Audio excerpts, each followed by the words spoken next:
पहली सिख महिला योद्धा जिसने रणभूमि में मुगलों को जान बचाकर भागने पर मजबूर कर दिया था। भारत की सभ्यता, संस्कृति, धन, ऐश्वर्य से आकर्षित होकर कई विदेशी यहाँ आए।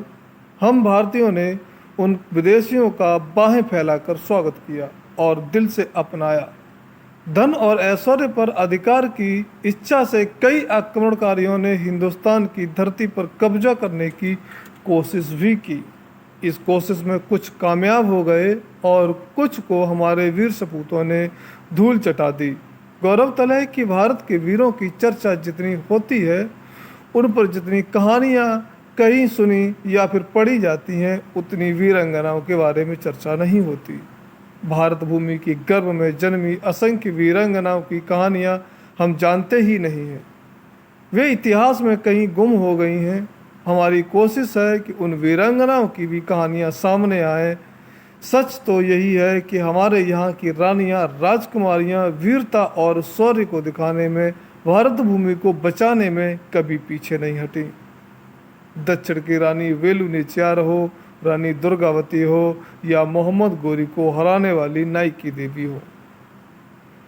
आज ऐसी ही एक वीरांगना की कहानी बताने जा रहे हैं, जिनका नाम है माई भागो या माता भाग कौर। सिखों की वीरता और शौर्य की कहानियाँ सुनकर हर किसी का सिर सम्मान से झुक जाता है। माई भागो से जुड़े तथ्यों को लेकर इतिहासकारों में काफ़ी मतभेद है। माई भागो या माता भाग कौर सिखों के इतिहास में अमर हैं। ऑल अबाउट सिंह के लेख के अनुसार माई भागो पेरो शाह की वंशज थी। कौर लाइफ के लेख के अनुसार माई भाई मल्लो शाह नामक जमींदार की इकलौती बेटी थी। उनका जन्म झावला कला अब अमृतसर में हुआ था। माई भागो के माता पिता सिख धर्म का पालन करते थे और छोटी सी भाग कौर को गुरु गोविंद सिंह जी से मिलने आनंदपुर ले जाया करते थे। कुछ इतिहासकारों का कहना है कि माई भागो आनंदपुर में ही रुककर अस्त्र शस्त्रों की विद्या सीखना चाहती थीं, लेकिन उनके माता पिता उन्हें घर ले आए। घर पर पिता से उन्होंने तीरंदाजी, घुड़सवारी, युद्ध कला आदि की शिक्षा ली। उनका एकमात्र लक्ष्य था गुरु गोविंद सिंह जी की सेना से जुड़ना। कहते हैं कि माई भागो हमेशा अपने साथ भाला रखती थी और अपने पिंड में ही अभ्यास करती थी। उनका विवाह पट्टी के निदान सिंह से कराया गया। बता दें कि यहाँ भी इतिहासकारों में मतभेद है। लाइव हिस्ट्री इंडिया के अनुसार 1704-5 के आसपास हिमाचल के कुछ पहाड़ी राजाओं की मदद से मुगलों ने आनंदपुर पर हमला कर दिया। माई भागो के गांव के 40 सिखों को मुगलों से युद्ध की अनुमति नहीं मिली थी और वो गांव लौट आए थे। माई भाग कौर के पति और 2 भाई भी इसमें शामिल थे। माई को ये यकीन नहीं हुआ कि उनके गुरु को छोड़कर कुछ लोग वापस गांव लौट आए हैं।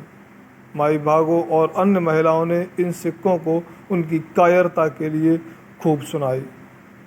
माई भागो ने उन सिखों को फिर से वीरता और गुरु के प्रति समर्पण जगाया। कहते हैं कि माई भागो ने पुरुषों का वेश धारण किया था। बाद में आनंदपुर में हालात बिगड़ते ही जा रहे थे, लेकिन गुरु गोविंद सिंह ने अपने लड़ाकों को वादा किया कि वह सभी सुरक्षित निकल जाएंगे। लेकिन अफरा तफरी और उलझन में गुरु के अपने बेटे और बहुत से अनुयायी मारे गए।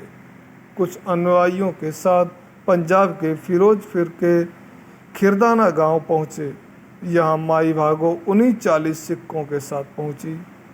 मई 1705 में 250 सिखों और 40 अनुयायियों की टुकड़ी लेकर माई भागो मुगलों की विशाल सेना से भिड़ गई। इस युद्ध में सिर्फ माई भागो ही जीवित बची, बल्कि सभी सिख शहीद हो गए। गुरु गोविंद सिंह 40 सिखों के बलिदान से द्रवित हो गए और शहीदों को 40 मुक्ति कहा। खिदराना की झील के पास आज एक गुरुद्वारा है जिसे श्री मुक्तेश्वर साहिब कहा जाता है। गुरु गोविंद सिंह जी ने माई भागो की चिकित्सा करवाई और उन्हें स्वस्थ किया। नांदेड़ में वनवास के दौरान माई भागो गुरु की अंगरक्षक बनी।